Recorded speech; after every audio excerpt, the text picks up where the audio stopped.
Listo. Buenas tardes, soy Mónica Blas, matrona del Hospital Universitario de Basurto de Bilbao y soy tutora de residentes dentro de la especialidad de obstétrico-ginecológica, de enfermería obstétrico-ginecológica.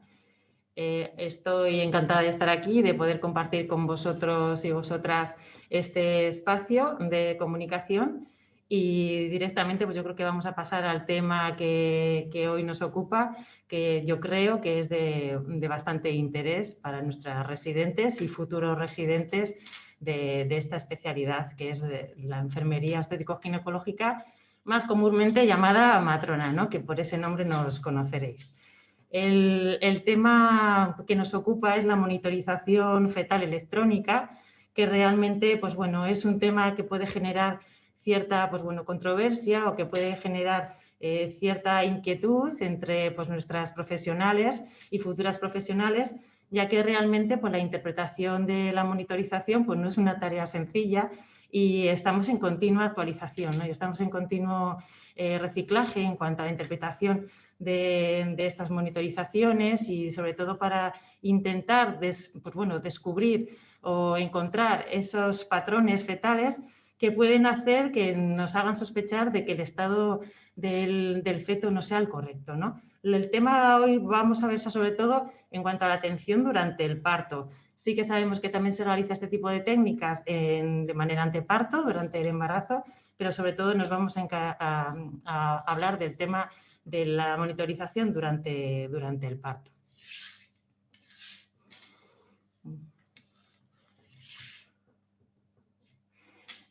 Este va a ser un poco el esquema que voy a llevar en mi presentación, en esta ponencia. Voy a hacer primero pues, un acercamiento a lo que es la monitorización fetal electrónica, pues para todas las personas y profesionales que quizás no están más familiarizados con esta metodología de, pues, bueno, de control del estado fetal.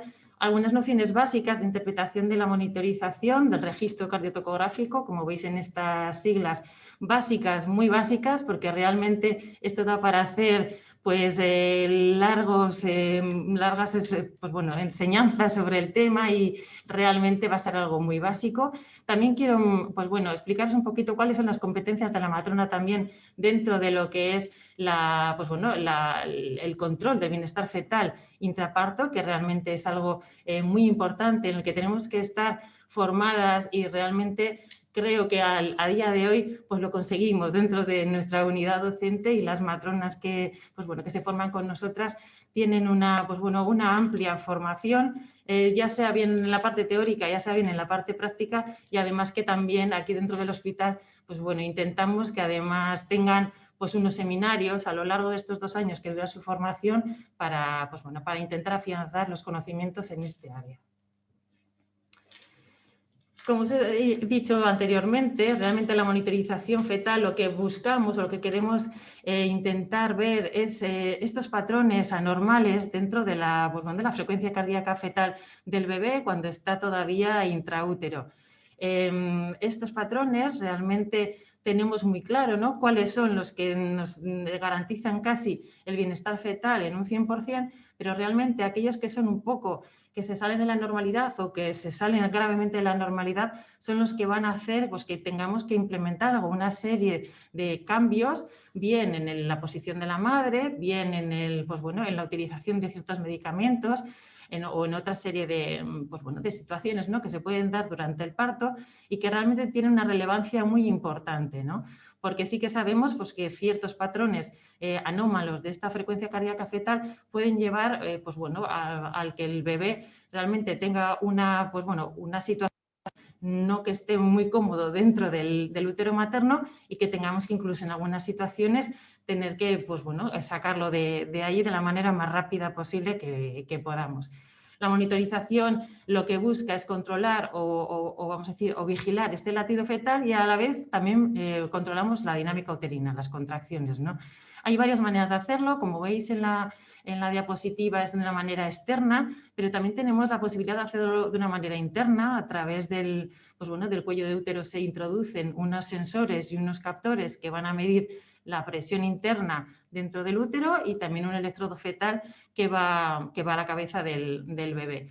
Esto realmente pues, se utiliza cuando es necesario, cuando la situación clínica así nos lo indica y necesitaría pues, evidentemente de que la bolsa de las aguas estuviera rota.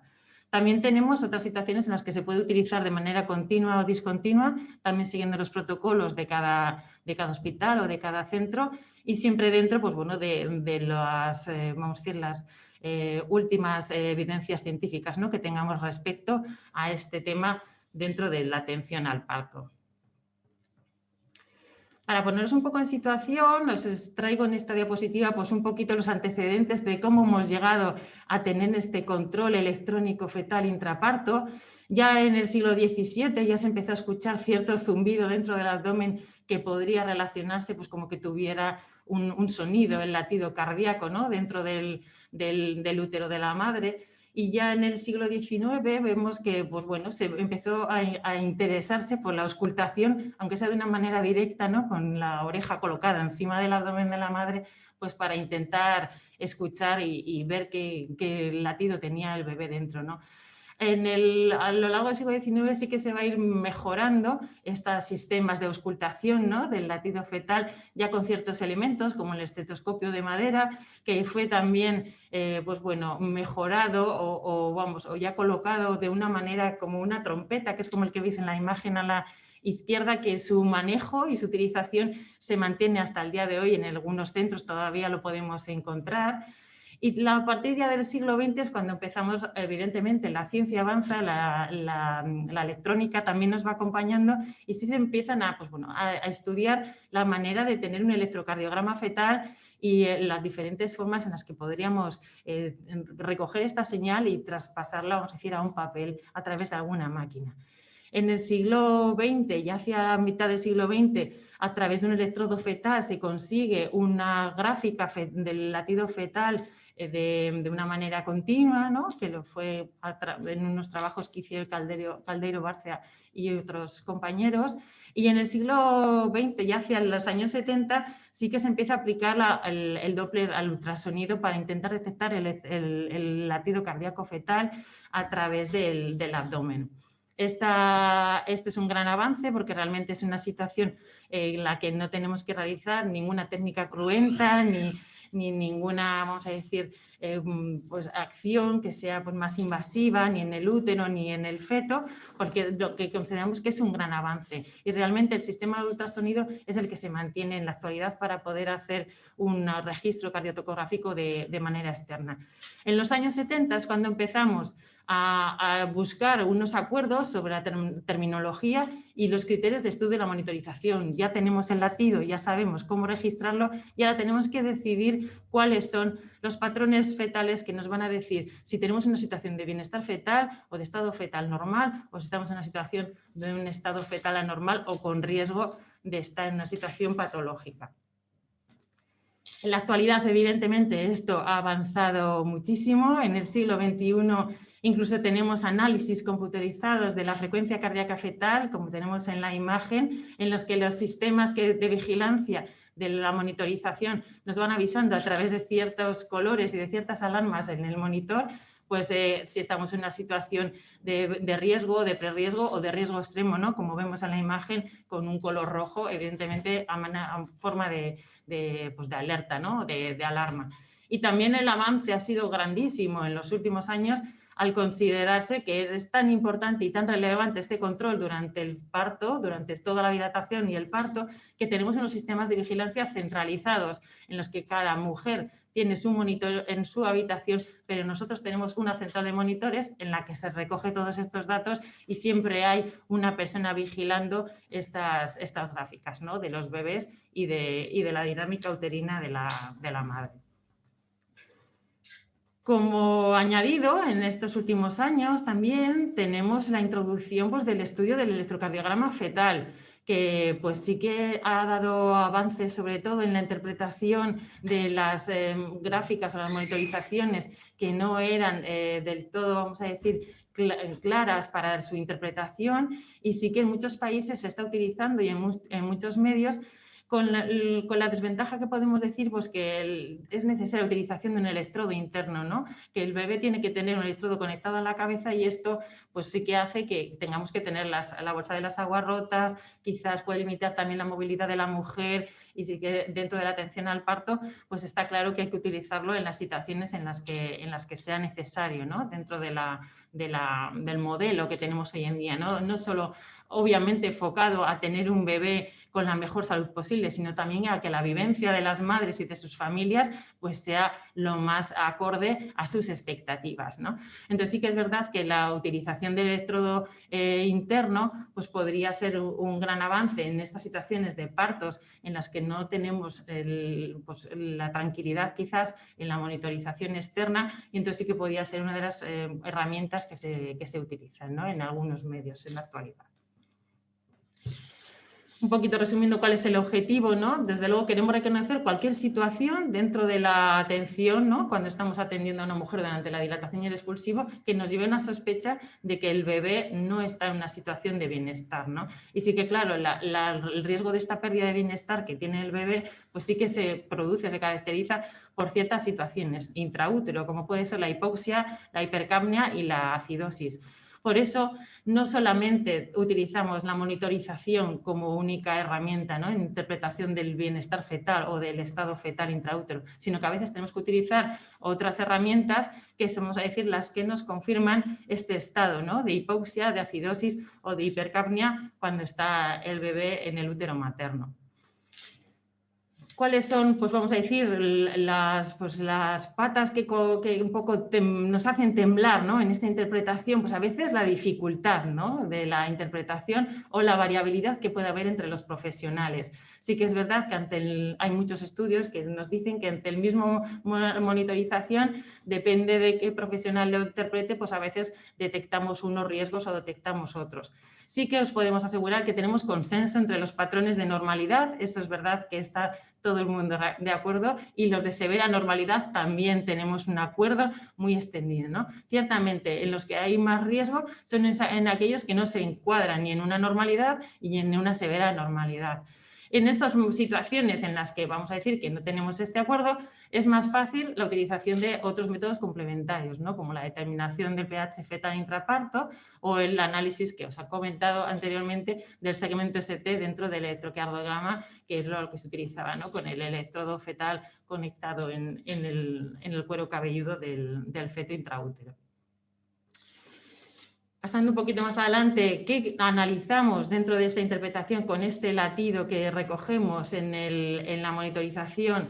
Pues obviamente no solo tenemos que recoger latido, tenemos que recoger también cuáles son estas situaciones que les pueden estar estresando a los bebés. Y intraparto, obviamente, tenemos que tener un buen registro de la dinámica uterina. Por eso es tan importante no solo conocer e interpretar cuál es la gráfica fetal, sino también cuál es el estado de la dinámica uterina en todo el momento en el parto. Dentro de lo que es la dinámica uterina, evidentemente tenemos que tener un buen control de las contracciones, un buen control de la intensidad y evidentemente del número de contracciones que tenemos en el parto, y dentro de lo que es la interpretación de la frecuencia del bebé, pues tenemos varios parámetros, como veis en el dibujo, en el que vamos a tener que ser pues, expertos y expertas en su interpretación, ¿no? No solo en el momento actual, sino en todo el parto, sino incluso en cómo era esta monitorización antes de llegar al parto este bebé, ¿no? Entonces sí que conocemos cuáles son las frecuencias basales que tienen que tener los bebés que están dentro de una normalidad, tenemos que conocer cómo es la variabilidad en una frecuencia normal, la presencia de las aceleraciones, que son estos ascensos que veis también en la gráfica, y evidentemente si existen o no deceleraciones que, como vamos a ver más adelante, pues siempre nos van a indicar que puede haber algún sistema comprometido pues dentro del estado del feto intraútero. Lo que teníamos claro, sí que os he dicho anteriormente, es este patrón fetal dentro de la normalidad, en que su frecuencia basal está entre 110 y 160 latidos por minuto, la variabilidad se mueve entre 5 y 25, tiene aceleraciones, no tenemos deceleraciones, incluso tiene movimientos fetales, ¿no? Intraparto. Ahí esto es algo que tenemos todos muy claro, todas las personas que estamos con las mujeres en el parto, todos los profesionales tienen este tipo de patrón pues realmente muy claro, ¿no? Que estamos dentro de la normalidad. Eso es un consenso pues que está muy, muy extendido. En cuanto a las deceleraciones, que sería esta disminución, ¿no?, de la frecuencia cardíaca mayor o igual a 15 latidos y mayor o igual a 15 segundos, siempre nos indican que hay una anormalidad. Esto simplemente es una anormalidad dentro de la, pues bueno, de la frecuencia fetal. Diferenciamos diferentes tipos, como veis en la diapositiva, ¿no?, precoces, tardías, variables, en relación también al momento que tenemos la contracción. Por eso es tan importante este registro de las contracciones en el monitor, porque si no tenemos las contracciones registradas es imposible conocer qué tipo de aceleración tenemos delante, ¿no? Y es esencial el tener bien registrada la dinámica. Y está claro que la diferenciación entre unas y otras, esto es algo en el que tendríamos que, y que de hecho estudiamos, conocemos y nos reciclamos pues siempre que podemos, pues para saber cómo va a variar, ¿no?, o cuánto tiempo tenemos que tener este tipo de aceleraciones para saber que estamos detectando un bebé que puede estar en riesgo, ¿no? Lo que está claro también es que si estamos ante una deceleración prolongada es una situación de estrés para el bebé, es una disminución de la frecuencia a partir de la línea de base de más de 15 latidos y que es de entre 2 a 10 minutos. Esto sería una deceleración prolongada y sabemos que sí que se produce una marcada disminución, ¿no?, del flujo sanguíneo y que puede provocar una hipoxia fetal aguda. Pues lo que os quiero decir en estas nociones básicas es que está muy claro cuáles son las situaciones en las que tenemos un riesgo importante para el bebé y cuáles son las situaciones en las que tenemos una situación de bienestar fetal casi garantizada. En lo que hay que avanzar, obviamente, es en una sistemática en esta interpretación, ¿no? Y eso es lo que nosotras pues bueno, intentamos explicar a nuestras residentes de matrona dentro del hospital, en que tienes que tener una sistemática dentro de esta interpretación, conocer cuál es el trazado previo de este monitor, ¿no?, de esta situación. Si conoces lo anterior, puedes saber si era previo, era normal o era normal. Conocer cómo ha ido la evolución, hacer una valoración sistemática y ordenada de toda la interpretación, ¿no?, del monitor, porque sí también podemos ir pues avanzando, cambiando, modificando cosas que nosotras podemos ir haciendo a través del parto para evitar vamos a decir, un estrés añadido a este bebé que puede que en ese momento pues, esté pues, en una situación un poquito comprometida, ¿no? Entonces sí que es verdad que hay que valorar previamente lo anterior para saber pues bueno, un poquito identificar las situaciones más de riesgo en la actualidad. Conocemos también que existe una secuencia jerárquica de deterioro en esta situación, ¿no? Sabemos que después de las aceleraciones, que va a ser como el primer signo de alarma, vamos a tener una situación de pérdida de aceleraciones, probablemente después de eso o a la vez vamos a tener un ascenso de la línea de base, la base de la frecuencia cardíaca va a ir aumentando con una pérdida de la variabilidad y llegando a un final en el que, vamos a decir, es el peor de las situaciones en las que se produce una bradicardia, ¿no?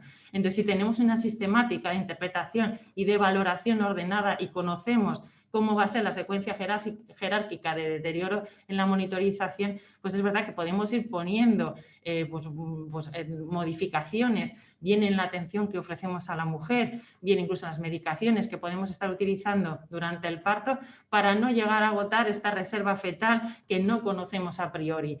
A priori, obviamente, todo un bebé que viene de un embarazo sano, de una mujer sana, en una situación normal, pues vamos a contar con que tiene una reserva fetal buena, que tiene una reserva fetal alta. Pero es verdad que hoy en día pues tenemos muchas situaciones de partos de mujeres que no vienen con un embarazo normal, de incluso situaciones que ya vienen diagnosticadas durante el embarazo, que ya conocemos que su reserva probablemente no vaya a ser una reserva alta, ¿no? Entonces tenemos que conocer esta situación previa pues un poquito para ir conociendo, interpretando y adaptando nuestra actuación a aquello que vaya apareciendo también en la monitorización fetal. Tenemos múltiples guías de actuación, bien específicamente de monitorización fetal, bien guías de actuación con respecto a la atención al parto. Obviamente esto se encuadra dentro de una atención al parto.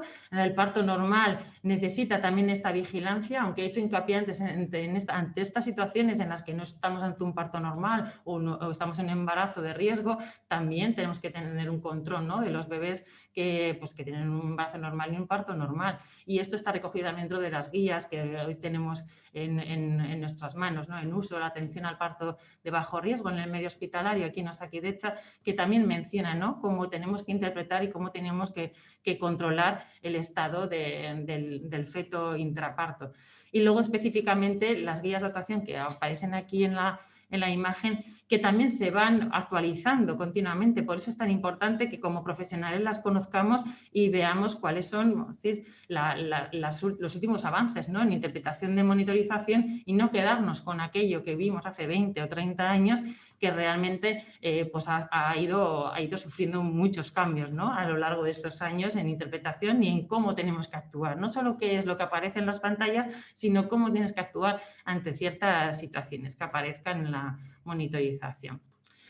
Este cuadro que veis aquí es de la guía Atención al Parto Normal, que ya es del año 2010, pero pues bueno, a la actualidad todavía no tenemos esta guía pues revisada y que podamos utilizar. Y sí que pues nos da un poquito una imagen, ¿no?, de cómo clasificábamos ya en el año 2010 las monitorizaciones o las monitorizaciones en el parto y pues bueno, qué características tenían, ¿no?, que es muy importante la frecuencia, la variabilidad, las deceleraciones, obviamente, y cómo lo etiquetamos, si estamos ante un patrón anormal o estamos ante un patrón no tranquilizador o si estamos en un patrón tranquilizador, ¿no? Esa sería la clasificación que veis aquí en la pantalla, y cuando tú te sitúas ante un patrón anormal de la frecuencia cardíaca, pues está claro que tienes que hacer algún tipo de intervención, ¿no? Tenemos que hacer algo para que este patrón anormal, una de dos, o vuelva a ser normal o desde luego intentar que cambie o que mejore en las condiciones que vemos o que observamos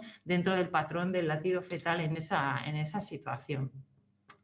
¿Qué hacemos ante un patrón fetal no tranquilizador o que no es normal? Pues muchas veces con un cambio de posición materna a otra posición, bien un decúbito lateral izquierdo o bien en otra situación diferente a la que estaba cuando está teniendo este patrón, pues a veces incluso mejora.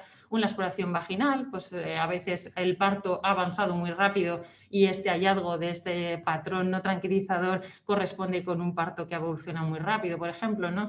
Y de paso también procedemos a estimular la calota fetal, que sí que hay estudios que también nos dicen que la estimulación con el dedo, con una estimulación digital en la calota fetal, cuando hacemos un tacto vaginal, si ante este estímulo el bebé reacciona con ascensos y mejorando en su patrón, pues es vamos a decir que una de las pues, características que nos hacen estar más tranquilos, ¿no? Y saber que, pues, bueno, que las reservas fetales son buenas en este punto del parto todavía. En el caso de las mujeres que se esté utilizando la oxitocina, pues de luego tenemos que valorar la posibilidad de que tengamos una hiperestimulación. Quizás tenemos mucha oxitocina, quizás mucha oxitocina para ese momento del parto, o realmente hay veces que hay que parar la oxitocina, incluso utilizar otras medicaciones que frenen las contracciones y que relajen el útero, pues porque esto está suponiendo un estrés pues muy acusado para el feto. Y otras situaciones también que pueden también llevar a un patrón fetal no tranquilizador es la hipotensión materna. Entonces, la monitorización de la presión sanguínea materna ante este cuadro pues bueno, de patrón que no nos deja tranquilos, por así decirlo, pues a veces también nos da la pauta, ¿no?, que tenemos que hacer, que actuar, utilizar un suero, poner pues eso, otra posición a la madre, quizás también con eso cambiamos la hipotensión y cambiamos la situación también en la monitorización. Todo esto lo vamos conociendo en las matronas, ¿no?, a lo largo de nuestra formación, a lo largo de los 2 años que van realizando la especialidad aquí con nosotras, y yo creo que es pues, una de las cosas que de las primeras que vamos a aprender, ¿no?, sobre todo en el manejo intraparto y la resolución, ¿no?, de estos patrones que no son tranquilizadores. Dentro de la guía de atención al parto de bajo riesgo que he comentado anteriormente, también tenemos otra clasificación, no es igual a la de la guía del parto normal que hablábamos del Ministerio. Esta es el cuadro que tenemos aquí en Osakidetza, pero como veis también sigue el mismo esquema, ¿no? Tenemos un cardio normal, CTG normal, un CTG sospechoso, decimos aquí, y un CTG patológico. Y sí que es verdad que todos los profesionales que atendemos a mujeres en el parto tenemos que saber distinguir estas 3 situaciones. Si está normal, si está sospechoso o si estamos en una situación de un CTG patológico, una monitorización patológica. Desde luego, el aprendizaje en el análisis de la frecuencia cardíaca fetal es indispensable para todas y todos los profesionales que estamos con mujeres durante el parto. El tener una correcta interpretación, el utilizar la terminología nueva o más actual y unificada, evitar errores también, ¿no? y variabilidad asistencial. Al tener las clasificaciones y al tener estos parámetros que están bien fijados y saber qué tipo de aceleraciones y durante cuánto tiempo esto va a tener un riesgo mayor de hipoxia fetal, sí que es verdad que da mucha más tranquilidad, ¿no? De cara a la atención a la mujer, de cara a la atención a las personas, ¿no? Que tenemos durante el parto. Evaluar el contexto clínico también es fundamental. No se interpreta de la misma manera una monitorización cuando estás al comienzo del parto que cuando estás terminando el parto, obviamente, y en una situación de un parto de bajo riesgo que en un parto de alto riesgo. También eso tenemos que tenerlo muy en cuenta. Y una vez más, insistir el hecho de que tenemos que tener la dinámica uterina registrada de forma correcta y visible, es decir, que se vea cuando tenemos un patrón fetal. En la misma monitorización tenemos que tener una dinámica uterina registrada de una forma correcta y visible. Y diréis, pues tan difícil es mantener la dinámica uterina. Pues como habéis visto en el sistema externo, que va como con unas gomas por encima de la tripa de las madres, ¿no? Del útero de las madres, pues a veces es complicado, porque sí que es verdad que las condiciones, pues bueno, las mujeres se mueven en el parto, se levantan, obviamente, tenemos sistemas inalámbricos que permiten eso y por eso podemos tener la monitorización continua, ¿no? En las situaciones que se precisa. Entonces sí que es verdad que tenemos que estar atentas, ¿no? Y atentos de que este registro, de que este sensor que registra la dinámica uterina esté bien colocado, esté en su sitio y realmente esté registrando aquello que tiene la mujer, ¿no? Durante el parto, para poder interpretar correctamente el patrón fetal que se está dando en cada momento. Otra cosa que tenemos clarísimo, desde luego, es el riesgo fetal o el patrón totalmente patológico, ¿no? Como veis aquí en el dibujo. Y en esto también nos entrenamos las matronas, ¿no? Cómo es la regla de los 3 minutos. La regla de los 3 minutos, estoy ante una situación de una bradicardia, de una deceleración prolongada, que podríamos decir en un principio estamos ante una deceleración prolongada por definición. Si estoy entre 0 y 3 minutos de esta situación, busco ayuda. Normalmente en estos 0,3 minutos ya hemos empezado, pues lo que hablábamos anteriormente, a intentar mejorar este patrón no tranquilizador con un cambio de posición. Quizás a veces si creemos que tiene una dinámica excesiva para ese momento del parto, pues intentar bajar la dinámica. Es decir, ya hemos puesto en marcha unos mecanismos de, pues bueno, de mejora, ¿no? De esta situación. Desde luego, entre los 3 y 6 minutos tenemos que diagnosticar la causa, tenemos que saber qué es lo que está pasando en el parto. Podemos estar ante un accidente mayor del parto, obviamente, un desprendimiento de placenta, un prolapso de cordón, realmente son accidentes mayores intraparto que tienen que tener una resolución emergente y muchas veces quizás incluso hay que hacer una cesárea en ese momento, o si estamos ante una causa iatrogénica, que es lo que normalmente lo podemos solucionar con lo que hablábamos, pues si la mujer tiene una hipotensión tras una colocación de un catéter epidural, pues normalmente con un cambio de posición y con una correcta, pues bueno, infusión de sueroterapia suele revertir, o si estamos en una situación, pues eso, de una hiperdinamia, ¿no? También a consecuencia de la utilización quizás a veces pues de la oxitocina, ¿no? Que también se nos puede dar esa situación y que ante ese estrés muy agudo, pues evidentemente el latido fetal va a tener una respuesta, el estado fetal va a tener una respuesta. Cuando hemos identificado las causas, entre 6 y 9 minutos, obviamente, vamos a tener unos signos de recuperación. Si son las causas iatrogénicas, casi siempre lo vamos a tener recuperado. Si estamos en un accidente mayor intraparto, hemos detectado un prolapso de cordón al hacer un tacto vaginal a la mujer, o estamos ante un desprendimiento de placenta diagnosticado por ecografía, por ejemplo, pues evidentemente la salida va a ser de otra manera, ¿no? Va a ser a través de un parto o bien instrumental, si estamos en una situación que permite el parto instrumental por tener una dilatación suficiente y una altura del bebé dentro de la pelvis suficiente, o a través de una cesárea. Desde luego esto está entrenado, los residentes y las matronas lo conocen, saben cuáles son los tiempos y cómo tenemos que actuar y evidentemente esto es un trabajo de equipo, ¿no? En el busco ayuda ese primero, buscamos ayuda a los compañeros ginecólogos, obviamente buscamos ayuda en los compañeros anestesistas si estamos en la situación de una hipotensión materna muy grave y evidentemente en otras compañeras del turno, ¿no? Que puedan ayudarnos en esa situación.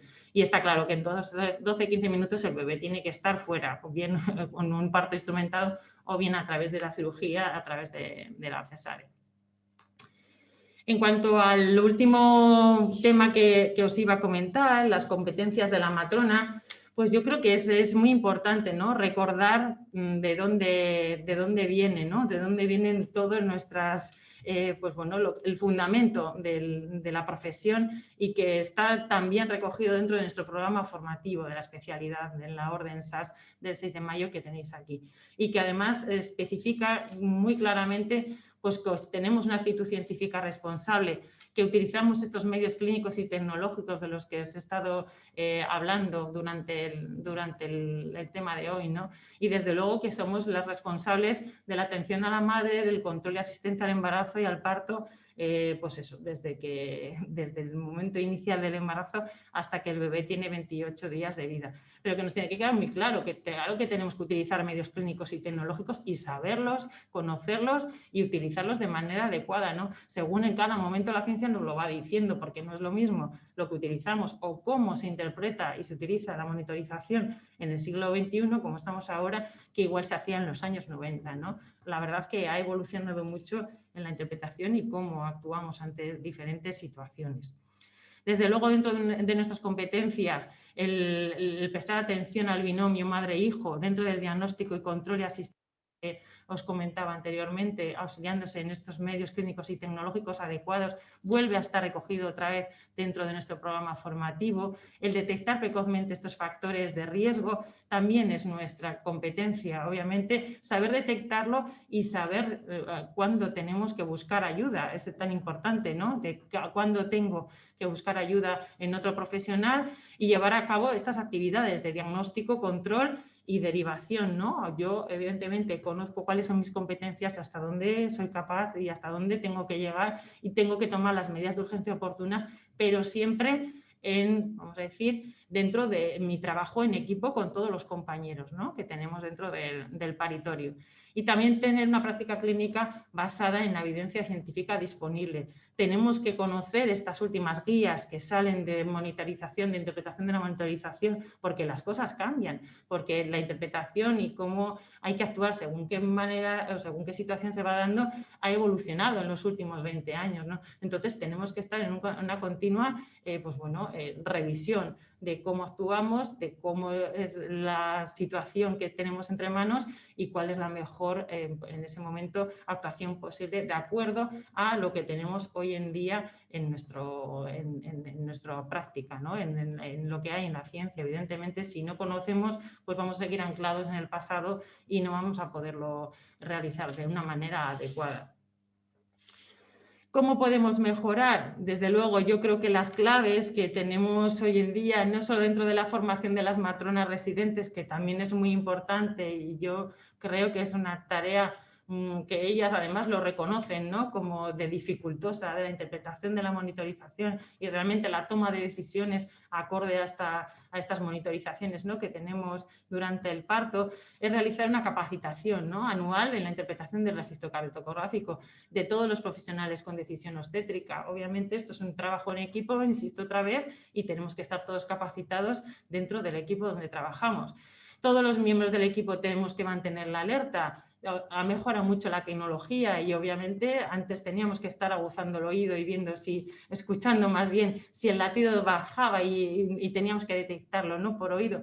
Pero hoy en día tenemos estos sistemas electrónicos, tenemos la monitorización centralizada que nos permite desde luego detectar a la mínima, ¿no? Este cambio de la normalidad y también comprender todos los principios de gestión de estas situaciones clínicas complejas, porque realmente son situaciones muy complejas y a veces pues, bueno, tenemos que aprender a comunicarnos mejor, tenemos que aprender a transmitir mejor quizás a veces los mensajes, ¿no?, en situaciones complejas para que pues, bueno, los otros profesionales también pues sepan a qué atenerse, obviamente. Otra clave importante en la interpretación es la fatiga y el estrés, ¿no? Pues sí que es verdad que ante ciertas situaciones o en ciertos momentos dentro de la atención, pues podemos estar en una situación de más fatiga o por el estrés que nos supone a nivel físico o mental, pues siempre tenemos que tener a otro profesional, ¿no?, con el que podamos ofrecerle o que podamos preguntar o pedirle otra perspectiva, ¿no? ¿Tú qué opinas? ¿Tú qué piensas? ¿Esto qué podríamos hacer para mejorarlo, ¿no? Porque realmente pues, es un trabajo que a veces pues, otra persona te puede dar otra visión y podemos hacerlo mucho mejor, ¿no?, en conjunto.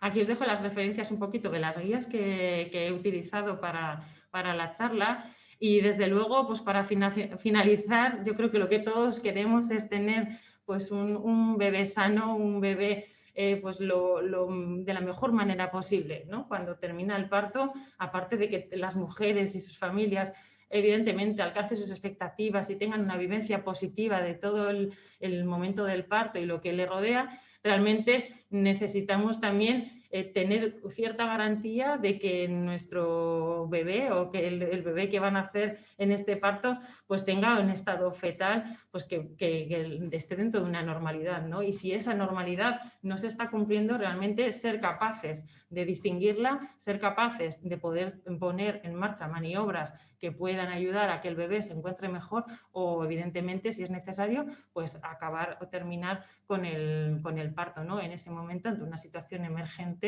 como que es pues, en una situación como hemos visto dentro de las gráficas, una bradicardia fetal mantenida, ¿no? Entonces sí que es verdad que yo creo que os quedéis también con un mensaje pues, bueno, positivo, ¿no?, de que tenemos las herramientas, han mejorado muchísimo en los últimos años y que la competencia de las matronas en cuanto a este tema está siendo pues, tratada durante toda la especialidad y realmente yo creo que alcanzan una competencia muy alta en el manejo y el control de la interpretación de los registros y que de hecho son, pues, bueno, son altamente competentes en esta materia dentro del hospital.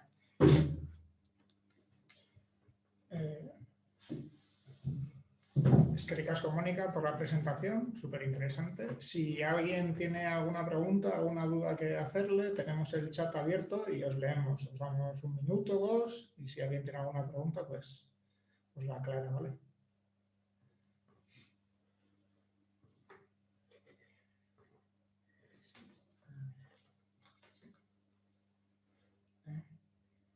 El sistema inalámbrico. El sistema inalámbrico, nos pregunta aquí un compañero que si es para todas y cuándo se utiliza.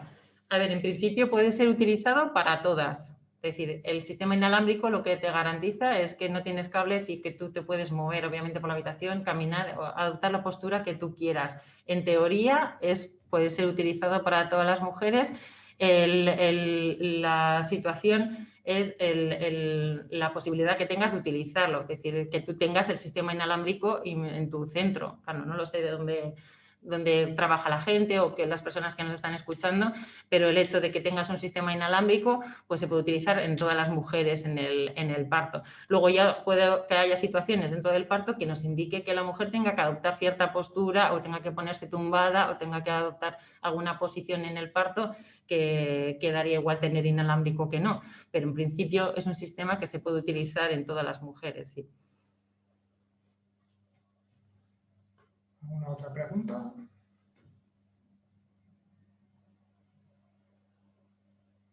Pues nada, es que ricasco.